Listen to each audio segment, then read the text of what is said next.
সবার মতো আমার ফোনেও এই মুহূর্তে একটি মেসেজ ঢুকেছে, কিন্তু ফোনে মেসেজ না, হোয়াটসঅ্যাপেও একটা মেসেজ এসছে যে আমার নাকি যুবসাথী প্রকল্পের নাম রেজিস্টার হয়ে গেছে এবং আমার অ্যাকাউন্টে নাকি 1,500 টাকা ঢুকেছে। মেসেজই দিয়েছে, টাকা ঢুকেনি। তো এটাই জানানোর ছিল যে হ্যাঁ, টাকা ঢুকছে। কারণ আমাকে একজন খবর দিল যে বর্ধমান জেলার নাকি এখনো চালু হয়নি, তো বর্ধমান জেলারও চালু হয়ে গেছে। আমার অ্যাকাউন্টেও এরকম মেসেজ এসছে যে অ্যাকাউন্টে টাকা ঢুকেছে। তো এবার সবারই মনে, আমার মনেও এরকম প্রশ্নটা ছিল যে হঠাৎ করে মমতা 1,500 টাকা করে কেন দিচ্ছে, দেওয়ার উদ্দেশ্যটা কি। তো এই ভিডিওটা শেষ পর্যন্ত দেখো, উদ্দেশ্যটাও বুঝতে পারি যাবে। কারণ যেটা বললাম যে মমতা শুধু ফোনেই মেসেজ নয়, হোয়াটসঅ্যাপেও একটা করে মেসেজ পাঠাচ্ছে যে 1,500 টাকা করে দিয়েছে।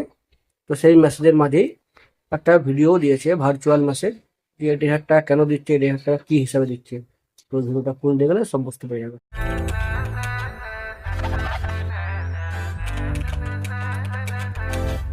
700, তার মানে আমার কাছে আরো 800 থাকবে। কি ভাই, এত খুশি? আরে 800 টাকায় কি আর এমন হবে ভাই? ইন্টারনেট বিল 300, ট্রাভেল ফুড 400 আর ডকুমেন্ট প্রিন্ট 100। তুই বুঝতে পারছিস না? দিদি আমাদের শুধু 1500 টাকায় নয়, আরো অনেক সুযোগ এনে দিয়েছে।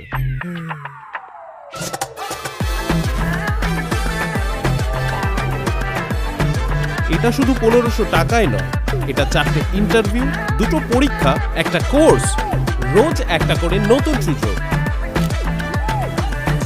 থ্যাংক ইউ দিদি। মাধ্যমিক উত্তীর্ণ 21 থেকে 40 বছর বয়সীদের প্রতি মাসে 1500 টাকা, বার্ষিক 18,000 টাকা আর্থিক সহায়তা প্রদান করা হবে।